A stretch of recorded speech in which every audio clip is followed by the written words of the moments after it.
So this was setting the scene, people from different points of view, and we thought it would be very relevant to show some content of the research which is going on now.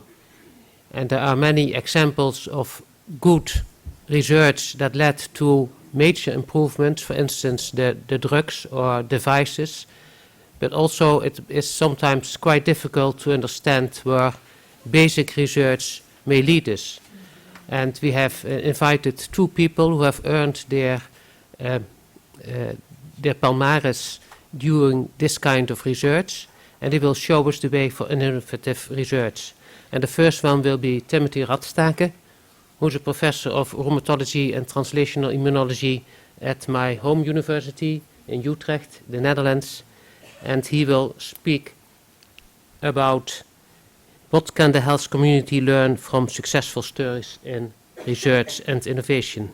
Tim. Thank you very much. It's actually a great pleasure. Can I have a pointer, please, to be here? I'm not sure if this works on this one. Is it? No, this is not the one for me. Oh, you pointer. Thanks. I'm okay. And actually, I'm really happy to be introduced very well. So I thank Dieter to talk about more, that we need more knowledge. We really need to understand more about diseases. And I think the other one, I like the story about hyperactivity. I think many of us are like whales, and we sleep with one brain function active. So part of our brain is always active, and I think we need this to make advancements in research. So the title is also, can you tell a little bit more about innovation in healthcare and for the future and for rheumatology? But it was also the question, do we need a change? And honestly, as a rheumatologist, but also as the vice chair of the European Association for Systems Medicine, I think the system needs a radical change to get good drugs to people. And I will show you a couple of examples. So I think years ago, we always did research very focused. And I just have always this example. So this is the tube map of New York. And you can see this is a very complicated slide, like our immune system. And if we want to go to Central Station, which is center in the middle, then you need to reveal the whole map if you are somewhere at the outside. But what research has done over the years is that we focused on interesting molecules that we get from the literature. So we only look at a small piece of the chart. And as you can see here, you're not getting at Central Station. And I think with the term big data, holistic approaches, we have for once the opportunity to look at the whole map. And I think I'm going to show you a couple of examples how we believe that this really moves in a better understanding of disease, but also as molecular reclassification of patients. So what I want to propose is that we get rid of a diagnosis, but we are going to classify individuals with a disease based on their molecular problem. Because if you want to give a drug with a certain molecular mechanism, you want to give it to the patient that has a problem in that mechanism and not a certain diagnosis. Correct? And I'm going to give you a couple of examples. So as a doctor, I want to give the best drug at the best moment for any given time. And I think we're starting to see the beautiful examples within the field of rheumatology that we're not giving therapies for the rest of their lives, of patients' lives. So for example, can we stop expensive drugs? Can we stop drugs that give a lot of side effects? And still people are in remission. And I think even the last one is really a dream, but I will also show you that is coming very near to us. Can we really prevent disease? Or can we, at a very early stage, prevent disease progression? This is, however, where we are. I mean, we all know that we have good drugs, like Dieter said, but we also know that many drugs still fail in a considerable amount of patients. I mean, if you consider 20% response of a drug in any given individual, I think we are not satisfied in that. We want 100% response in any given individual. We should also know that still 70% roughly of us will die of a non-communicable disease, which is maybe obesitas, but fibrosis, for example, is a very good example as well. Myocardial infarction, repair, and fibrosis, for example. Cost of medicines are getting through the roof, and it's probably getting even more. We need about 20 good drugs to get one drug to the market, and that largely determines the price of let's say, this winner. My goal was also, can we get science to the clinics? And I will give you a couple of examples that big data needs to get into the electronic patient file and make choices on the basis of that.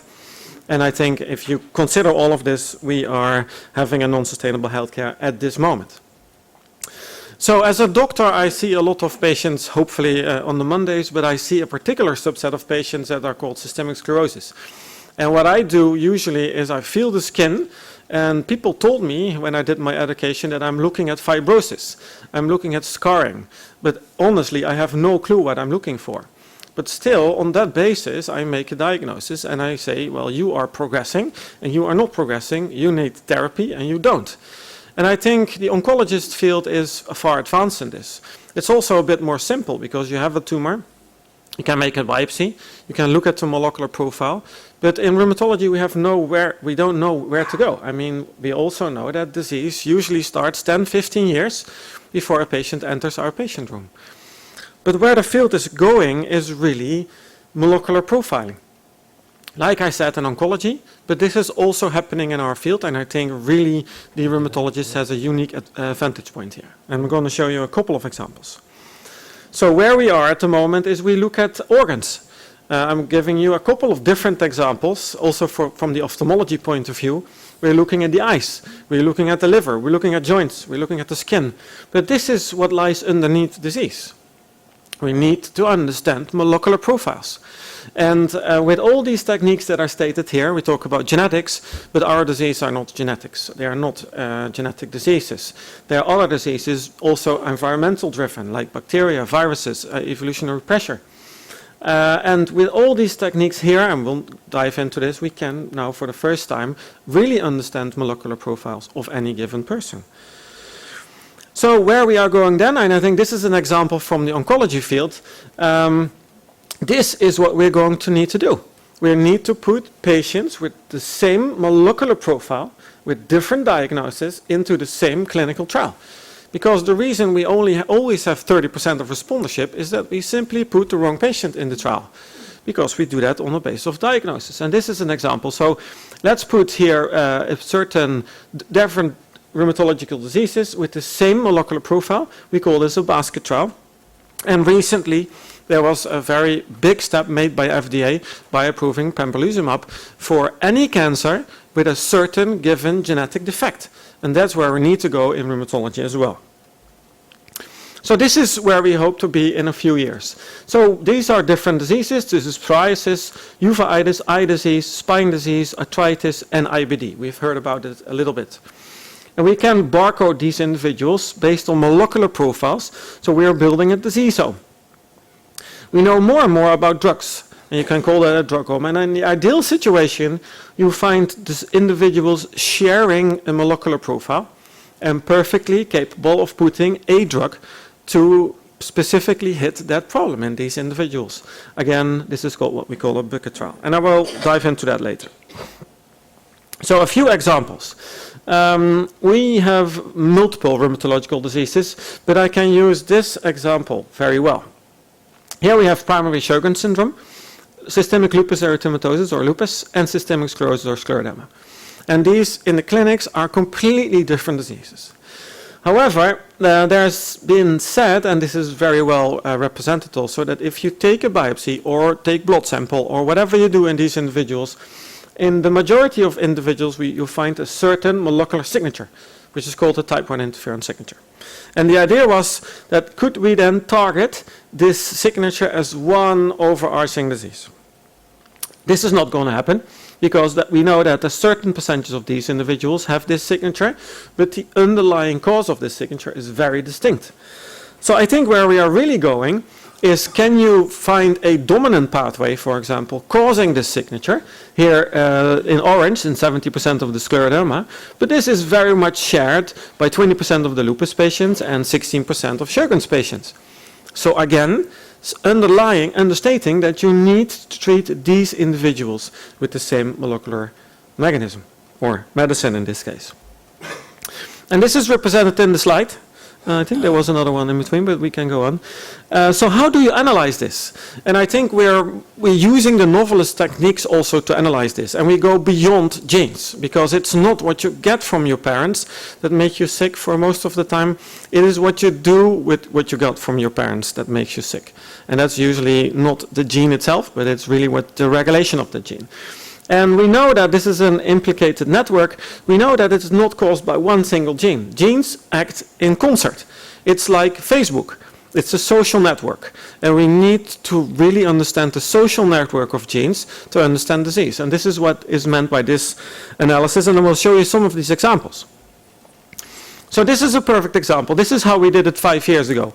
We looked at single genes. And this is a way of a computer program to try to distinguish patients from healthy donors. And you can see that the different colors, you cannot make anything out of the mess.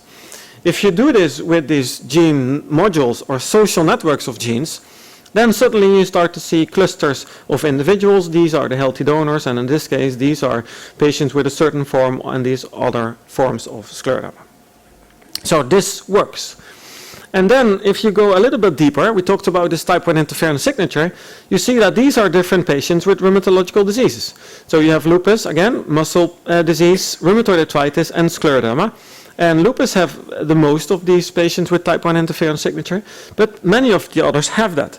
But what we also find is that if you look at patients with or without this signature, there are really distinct individuals. So again, you cannot see lupus as one single disorder. You need to dive deeper into this. And this is what this shows. This is a complicated slide, but don't look at this very drastically. These are, this is all the genes you have, all the expression profiles of a single cell in the immune system. But just as an example, and this is classified according to the diagnosis. And if you look at here you have the healthy donors, but you cannot really distinguish between all the other patients. And these are 3 classical diagnoses we believe are very distinct. And if you look at this, there's no order of, you cannot distinguish these individuals. But we did a trick. And then if you, oh, this is really bad. This is wrong. That's a very interesting trick, but it's not one I wanted to show. If you show, again, on this type 1 interferon disease, then you can perfectly distinguish healthy donors versus patients with a type 1 interferon disease and patients without a type 1 interferon disease, which means you have to start them accordingly. And that's the message from the first part of the talk. Start to molecularly profile individuals. We talk about immunological borders, and we talked about hyperactivity. And for an immunologist, hyperactivity is an interesting word, because this is what happens in our immune system. If you try to define the boundaries of health, then you have an overactivation of the immune system and you have an underactivation of your immune system. Usually this is cancer, because you do not have the immunosurveillance. We are talking about overactivation, and the question really is, can we determine what overactivation really is? Again, on the molecular profile. This is where the field is. So we now also know that you need multiple hits to get a disease. It's not one bad day that will get you rheumatoid arthritis in 5 years. It's a magnitude, it's a multiple pathways that leads to a complex disorder like rheumatoid. And this is shown in this line. This is where we were 10 years ago, 20 years ago, when we always saw patients that were very severe disease. They were in their wheelchairs. This is where we are now. We are capable of identifying individuals that are very early in their molecular aberrance, very early in the clinical symptoms, which go hand in hand. I think where we want to go, and I'm going to give you 1 or 2 examples, is can we even go beyond? Can we really identify individuals at risk for getting rheumatic conditions, so you will be able to get and prohibit actually disease development? And I'm going to give you an example in Sjögren's syndrome. Sjögren's syndrome is interesting in a sense because we see, let's call them citizens, a beautiful example, which have dry mouth and dry eyes. And some of those, they do not yet fulfill the criteria that I put on them as a doctor. So I say, well, you are not really Sjögren's syndrome yet, or maybe yet, but we cannot do anything for you. And if you have a classification and you take a biopsy, which is according to the rule, then you have really the diagnosis. And then it depends whether you have a lot of pathology in your salivary gland, in the lip, or less, if you have a risk for cancer. So there are two important questions. Can we identify those individuals that will never get Sjogren's or who do? And so can we also identify who is going to get risk of lymphoma, cancer? And I'm going to skip this one, but I'm going to get a little bit more deeper in this. We did this analysis based on circulating cells, so we do not look at the biopsy anymore. And here you have the overview of what we call the social networks of genes. And this is one of those modules, and you can see that the healthy donors are negative, the patients are positive, but then we were kind of alarmed by our observation that if you look at these individuals do not have disease yet, they are at risk of disease, because some of them are outliers molecularly.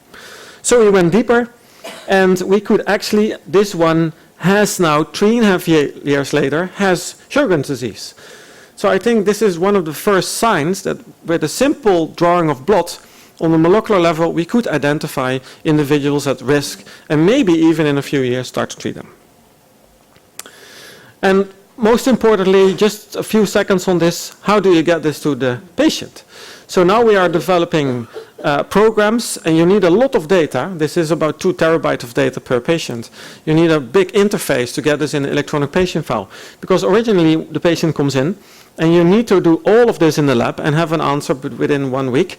That makes a diagnostic aid to the doctor and patient to negotiate and discuss what shall we do. This is the field of rheumatology, I guess. We are seeing a lot of different rheumatological conditions. And as rheumatologists, we also see comorbidities or diseases that are closely linked to what we see. For example, uveitis, 20% of patients with what we call psoriatic arthritis or ankylosing spondylitis have uveitis, which is still the leading number 1 in blindness. IBD was discussed. We see quite a lot of patients with IBD as well as rheumatologists. And I think that now we need to start really seeing all these patients together in molecular reclassification, something we are currently doing. I'm going to give you one simple example on this, because this is a kind of an outlier itself, because it's meant multiple sclerosis and it's very close to uveitis. And I'm going to show this because this is also showing that we need to think outside of our field. And this is uveitis in a sense. These to me are 8 different conditions, but they all get the same treatment with the ophthalmologist. And we thought actually it's weird if you think about this further, because what I said in the beginning, we are feeling the skin, but the ophthalmologist is simply stratifying into location. So if you have anterior problems, then you call it anterior uveitis. And if you have at the back of your eye, you call it posterior uveitis, which is to me also quite old. So we looked into this, and interestingly for us, this anterior uveitis is very much associated with rheumatic diseases. This birdshot is posterior at the back of the eye is related to nothing. And the intermediate uveitis is related to multiple sclerosis. So again, which is a challenge, we looked into localized cells. So cells that are from the blood and circulation of patients. And what we've done is we looked at this very rare cell subset in these individuals. And what is important is that then you can actually perfectly distinguish these groups of different forms of uveitis. But what is also important is that in the ones that have intermediate uveitis, we have 2 groups. And again, remember that one of these groups will have MS, multiple sclerosis, in 3 years. So we are now collecting multiple sclerosis patients, and actually we identified this group as having exactly the same molecular profile as current MS patients. So what we are now facing is that we are 3 years ahead of time in individuals that are facing a risk of multiple sclerosis.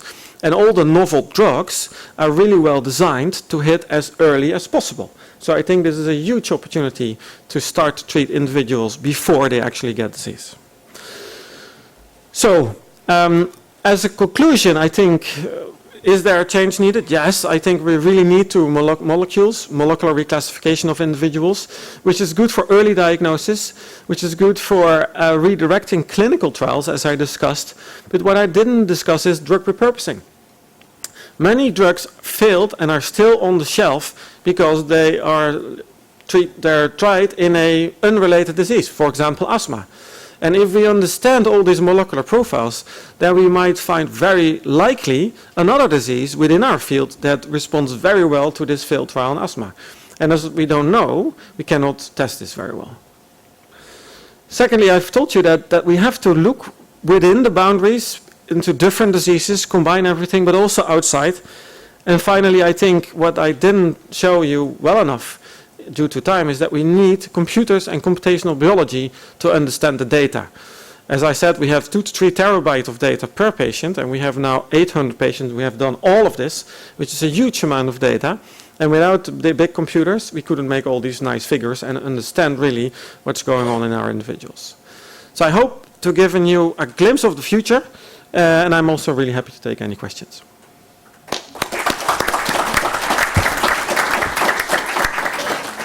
Thank you very much, Tim. That's really giving a view on the future, so thank you very much for that. Indeed, we have time for 1 or 2 questions.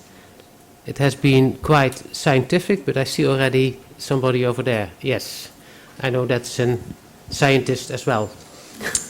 I'm Oliver Distler from Zurich. Tim, that was a great talk. Can you help me to answer one question? We are trying to do something very logic like personalized medicine in RA for now 10, 15 years, and so far we have not made it really into a clinical application. What are we doing wrong?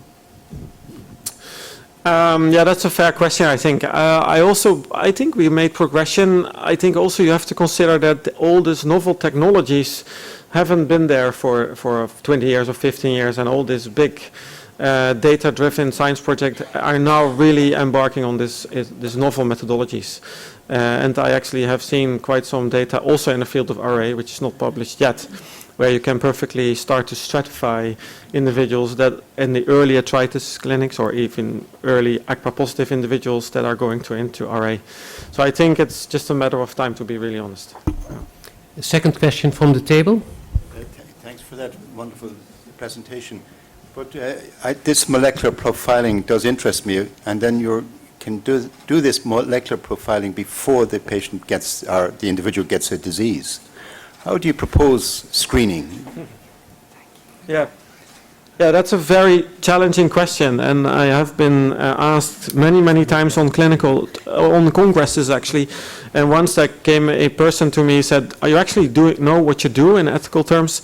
And I made the harsh comment. So, did Einstein, when he developed the atomic bomb, or atomic splitting? I mean, that's the thing, right? And I think we have to do this. But as you perfectly alluded to, we have to make sure that the system is well equipped enough to ensure patient safety in terms of privacy and everything else. But somebody is going to do this. So I think now is the time to really set the pace here. Question over there. I had more or less a similar question. Because if you speak of early diagnosis, you mean ook early data collection. Yeah. And how do you do that? Yeah. Because then you need to, the data collection needs to come from the healthy persons. Yeah, I think this is a perfect discussion that needs to be fed by the community. And I'm not saying that we need to do this all in healthy individuals. I think we have the luck that some of our diseases start very early with symptoms that also healthy individuals have, and they will be always healthy. So that's the earliest time point we can get. I think the very good opportunity is in cancer, in fact, where we treat patients with checkpoint inhibitors that develop rheumatological side effects. So we are the earliest time points in molecular changes there. But if you really start to talk about can you profile healthy individuals, that's an interesting discussion. In fact, there was a big enquete in the European Union in 70,000 patients, no 20,000 patients, but 70% of the patients said that they don't mind at all to have that data in databases. So I think this is a problem of lawyers and not of the patient necessarily, as long as you make sure that everything is secure. Yeah. Last question over there.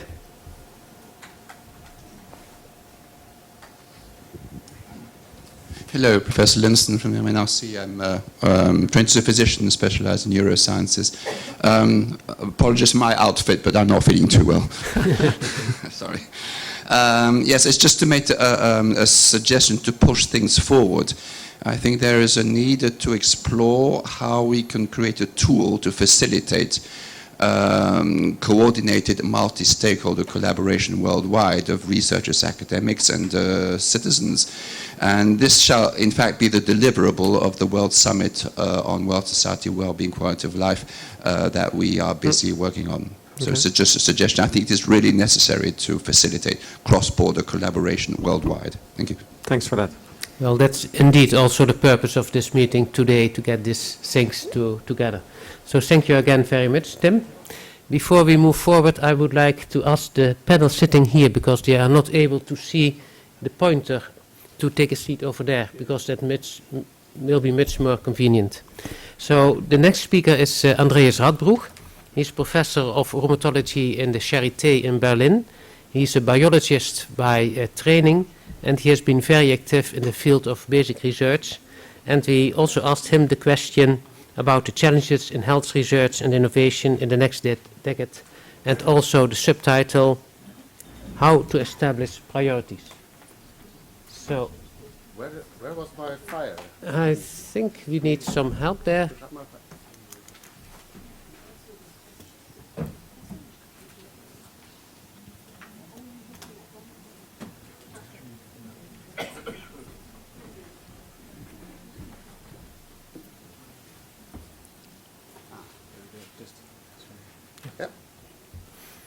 Yeah, thank you very much. And I will offer you a slightly different perspective, but in the end it will converge, actually, which is coined actually by the 150-year-old concept of Rudolf Virchow, professor at the Charité for pathology. And 150 years ago, he actually published the concept that the basis for disease as well as for health are individual cells. So it's individual cells that make us sick.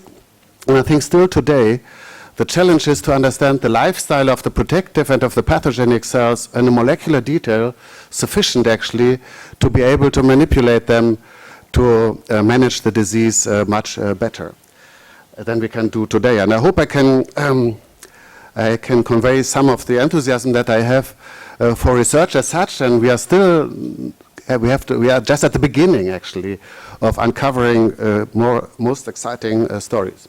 So it's a very personal perspective, and oops, wrong arrow. And I'm going to cover a few points here, slightly giving sometimes examples, sometimes not, and just highlighting some of the challenges in science that I think are coming up. So one thing that we actually should know, but have not really explored to any detail so far, is that we can profit of biology, we can learn from biology, and we can just see that the cells of the immune systems over millions of years have evolved to sense abnormal states in a very specific way, to discriminate one abnormal state from another abnormal state, and to react selectively to regenerate actually the system to the normal state. They are patrolling the body constantly, looking for abnormal situations, and their gene expression pattern is actually imprinted by abnormal situations that they perceive. So actually just getting cells out of the blood, and I will give an example, is an extremely powerful tool to identify biomarkers, or better, as Tim already has alluded to, biosignatures, that is combinations of individual gene expressions for diagnosis and prediction. The early intervention point has been made several times, and I will not spend too much time on that. I will discuss briefly something that is for a long time in the field, but never has made it to the front stage, that is the regeneration of immunological tolerance in patients with autoimmune diseases, rheumatic diseases, something we also a little bit sloppy call immune reset, that is just priming the immune system new. And finally, next I will discuss briefly a few individual cell types that I think are coming up at the horizon and that provide challenges actually for targeting as roadblocks to this tolerance, to physiological tolerance regeneration. Then I will briefly move on to discuss new types of drugs which have the potential to selectively address individual gene expressions in individual cells. Open the perspective a little bit by discussing that only 1% of our genes are the genes of our own cells. 99% are the genes of the bacteria that we host. And these bacteria have a tremendous influence actually of our health and on the generation of disease. And finally, just like Tim already addressed it, actually much more precise than I could do it, the perspectives of precision medicine, the challenges in controlling the quality and the quantity of data and extracting the relevant information for research, translation, and therapy. So early intervention, just very briefly, the value of early intervention, of course, is the lack of progression of the diseases. The earlier we can successfully treat the diseases, the less physical impairment is implied, and actually can we develop predictive biomarkers. Now the history of biomarker discovery is a bit disappointing.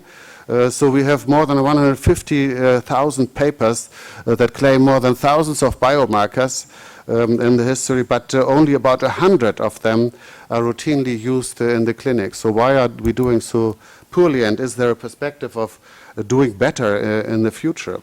And I think there is, because we have new technologies coming up which allow us to scan more than 100 parameters for each cell. This is an example of mass cytometry, where we use specific antibodies for specific proteins of a cell. The antibodies are labeled with elements, and then in a mass spectrometer, we actually determine how much of these antibodies a given cell has taken up. And joining this cytometric profiling for many, many parameters with the isolation of individual cells for a cell-specific gene expression profile, that means all of the genes that the cell expresses at a given time.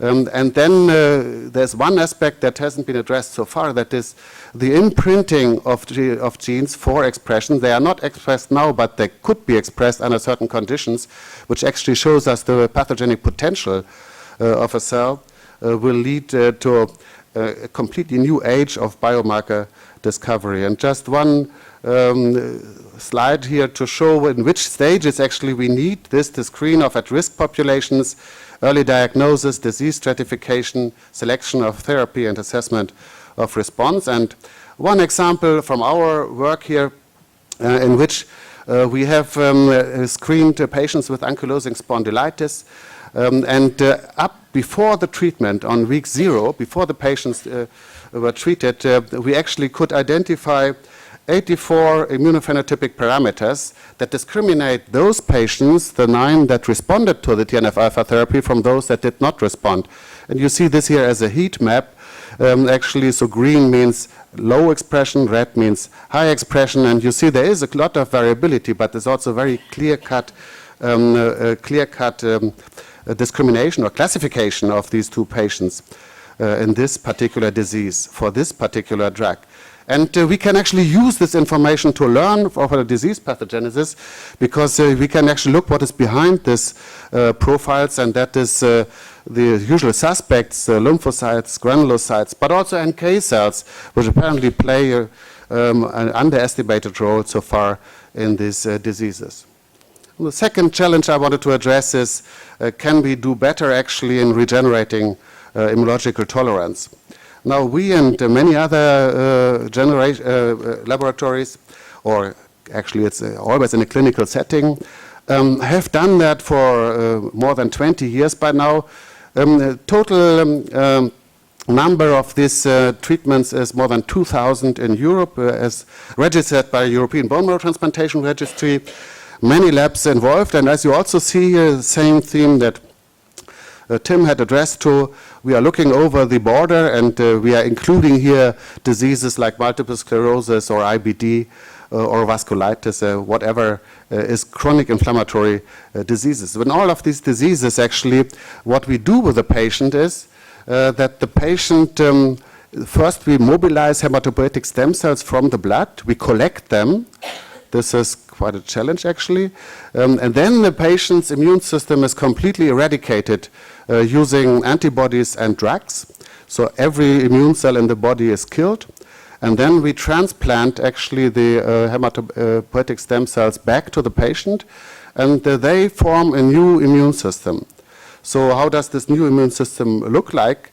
This is the 20 patients, more than 20, that we have done in Berlin over the time, since about 20 years. And you see that about 70% of them, actually green means treatment-free remission. This is patients who before didn't respond to any treatment, they were completely refractory. Here you see that about 70% of them go into treatment-free remission. The new immune system is a juvenile immune system, it is healthy, it is tolerant. But you also see that we have quite a few incidences here, mortality, infections. It's not a very safe therapy, and I think it shows us in research that in these patients, even these patients who are refractory to all conventional therapies, the regeneration of the immune system has the potential to cure the disease and stop the chronic inflammation, and that also shows actually that the pathogenic immunological imprinting or memory was the driving force behind that chronic inflammation. And of course the challenge I think is here, can we make this treatment at all safer and acceptable for more patients that actually are not that life-threateningly affected. One way would be to be more selective and ablate only the pathogenic cells, and one of the roadblocks to tolerance induction that we are working on is the pathogenic mammary plasma cell, and the emphasis is actually on the word mammary. This is something that originally has been described about 20 years ago, but only recently, about 10 years, so since about 10 years actually people are dealing with that. Why is this cell so interesting? The reason is that these cells actually have a lifestyle that is completely different from the lifestyle of cells in the blood. These cells home to the bone marrow, and in the bone marrow they actually dock on to stromal cells, and they survive in these niches by signals that they receive from the stromal cells. These cells are completely refractory to all conventional therapies like cyclophosphamide, like steroids, etc., you name it, because they have a lifestyle of their own. And they can survive for a lifetime and secrete pathogenic antibodies, and in that way flag the body's tissues for the destruction that then the effector cells make, that is, they can fire chronic inflammation constantly. So they actually are, we think, a key target in refractory antibody-driven immune-mediated diseases. And the challenge actually, which is just beginning to be tackled by a number of groups, is actually to understand this lifestyle in such a molecular detail that we can come up with molecular targets that selectively eliminate these pathogenic mammary plasma cells. And just for your information, though, this one of the targets, the proteasome, which can be targeted by a drug called bortezomib, has already been successfully treated actually in lupus erythematosus, and actually has already been translated to other diseases in which antibodies play a critical role, in particular neurological diseases and the rejection of solid transplants. So which other cells qualify as roadblocks to tolerance regeneration? There is the B cells or plasmablasts that can control antibodies, can control immune reactions by the expression of cytokines and antigen presentation. There's T cells that can do so. And I just show this slide to show that repeated re-stimulation of cells of the immune system, a chronic immune reaction like a rheumatic disease, actually will change the cells on a molecular level. And just a few examples here showing a few genes that are highly upregulated and exclusively expressed in T cells that drive chronic inflammations. And one more point to this is, it's not only genes or proteins that are hallmarks actually of chronic inflammatory T cells, but also microRNAs. And both microRNAs and proteins might serve as perfect targets for selective interference with the cells causing the disease. And just one picture here for microRNA 148. That actually leads me to the next point. How can you target a microRNA? There's no protein that this RNA molecule makes, and it can be targeted actually with an oligonucleotide that neutralizes it. And such oligonucleotides have been described about 10 years ago by Markus Stoffel and his group. They are called antagomeres. And they penetrate in all the cells because they have a cholesterol tail here. So all cells are swamped with it. But only the cells expressing the microRNA with this sequence here will be affected, because only these microRNAs will be neutralized. And if we go into a mouse model in which we induce colitis, inflammation of the gut with T cells, with transferred T cells, and then we treat these mice with an antagomere for microRNA 148A, we see that we significantly ameliorate the disease here. That is the weight loss, just one parameter. But more impressive, you see that in particular in the colon, you ablate the pathogenic cells, while in the spleen, the protective cells are not affected significantly. The next point would be immune-mediated disease in context. Of course, there's much more than the microbiome. I just wanted to pick this one because it is actually coming up at the horizon. The microbiome, our gut hosts about 10 to the 13 bacteria, a tremendous amount.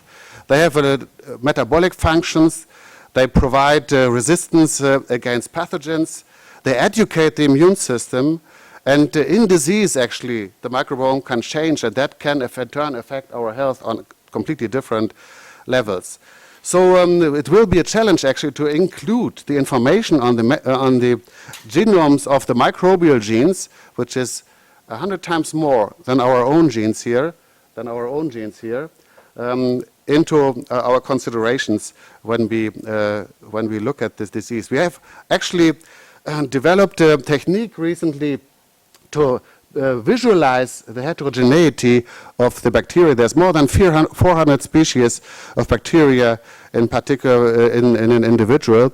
This actually is mice that are healthy versus mice that have a colitis, and you see at the first glance that there's a tremendous dysbiosis, a shift. Actually, some populations disappear, others appear, and the process of identifying the individual bacteria that have to do with the disease, the ones that cause the disease and the ones that are a result of the disease, will be a challenge for the future, as I think. Big data, I don't have to repeat, actually. I said that before, and just repeating the challenges to be addressed, I think below the line, the health research allies have a social and political responsibility to fund research aiming, actually, what is behind this cellular scope is the therapy-free remission. That is, you treat the patient and achieve a therapy-free remission to replace our current state-of-the-art, which is remission-maintaining, very efficient, but remission-maintaining therapies. So the patient's benefit, I think, should be above all. Thank you very much for your attention. Thank you very much, Andreas, for a very clear and also a lecture that gives hope for the future and gives direction. So also this lecture is open for questions or discussion.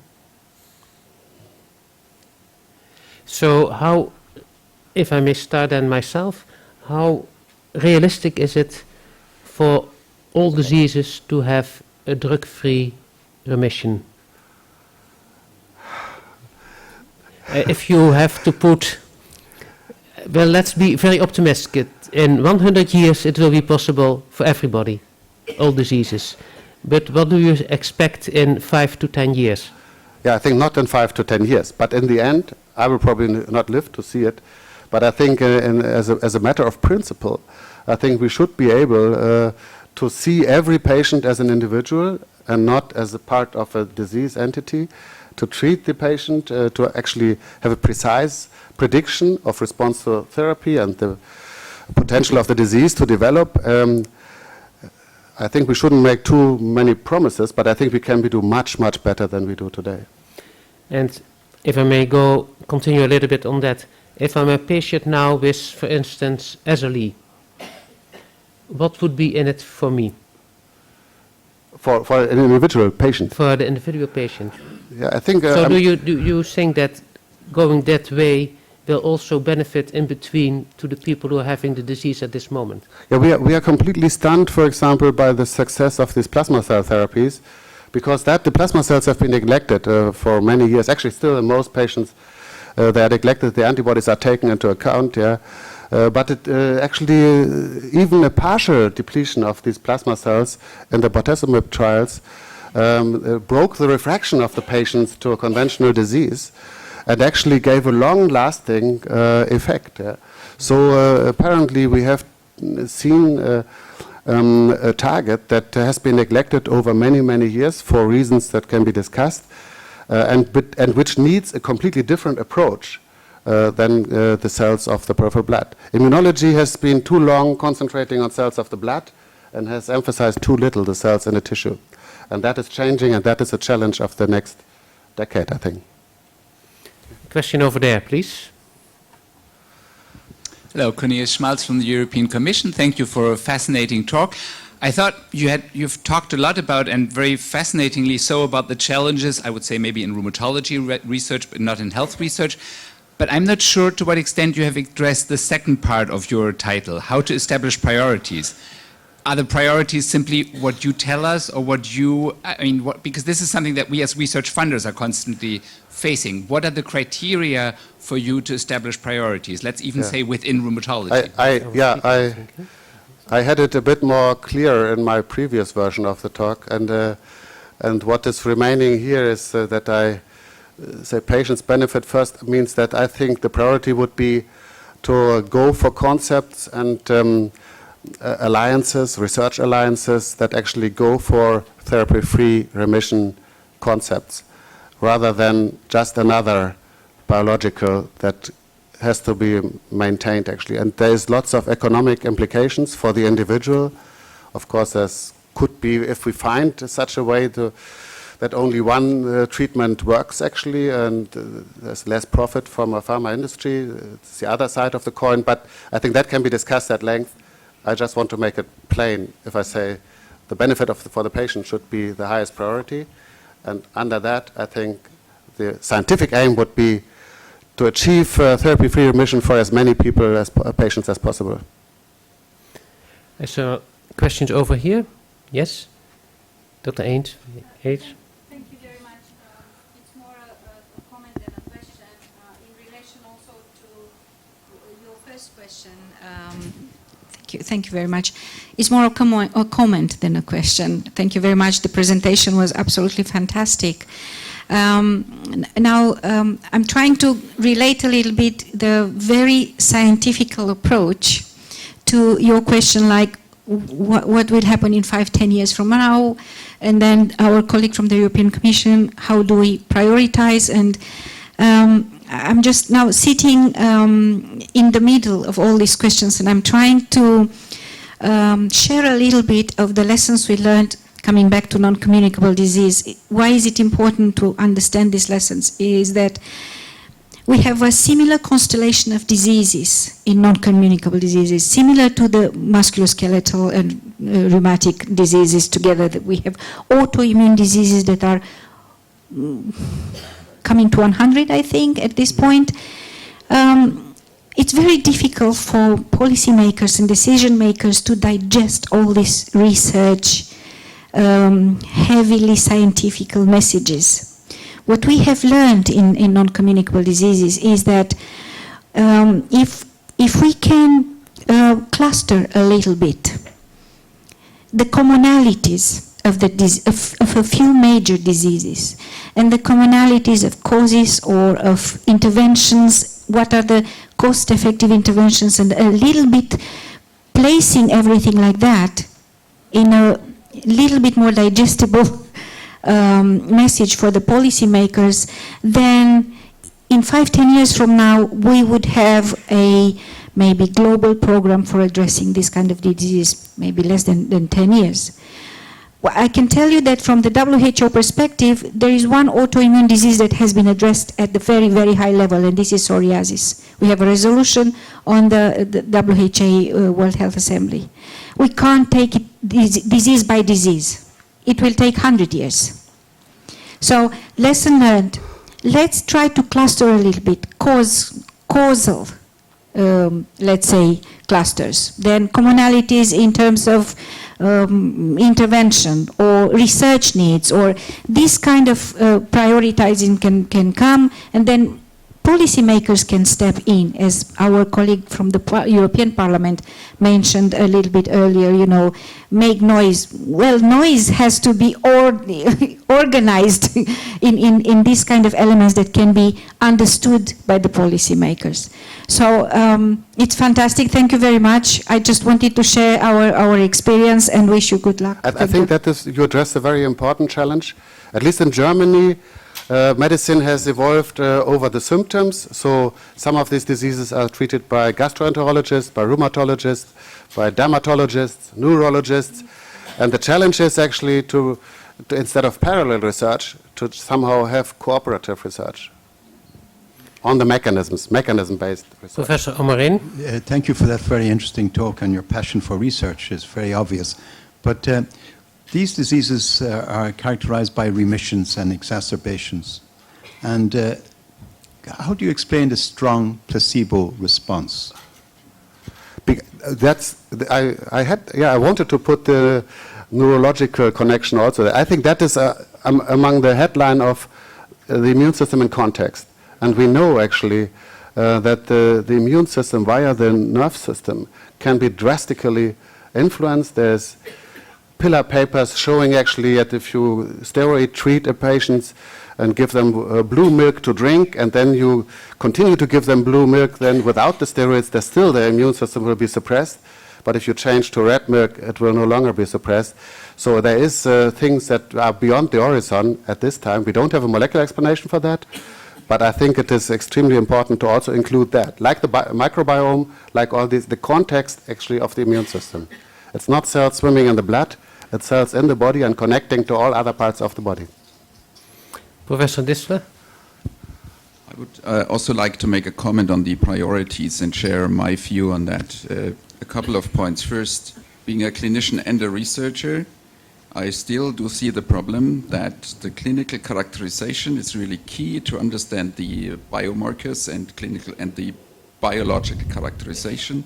And I still see that there's a lack of consensus on how state-of-the-art clinical characterization in these biosample compositories could be done.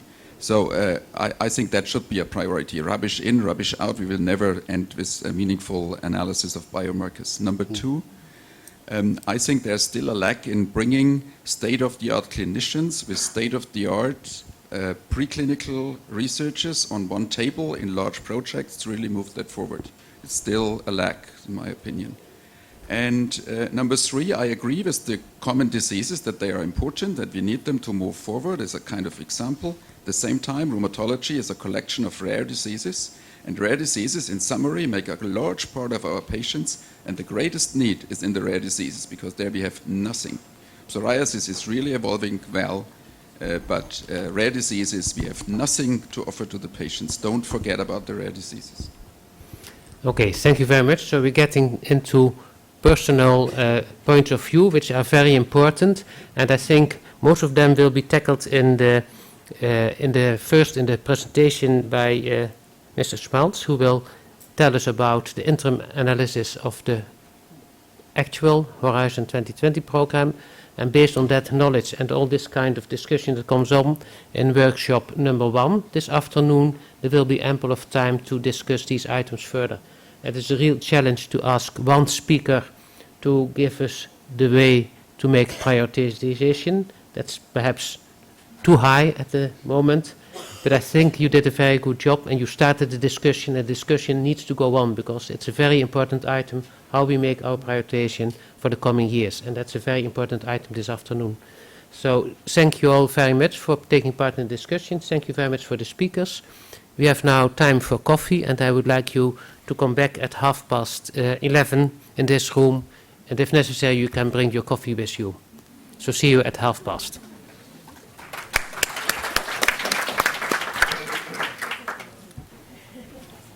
Timing's been perfect. Amazing. Yeah. Well.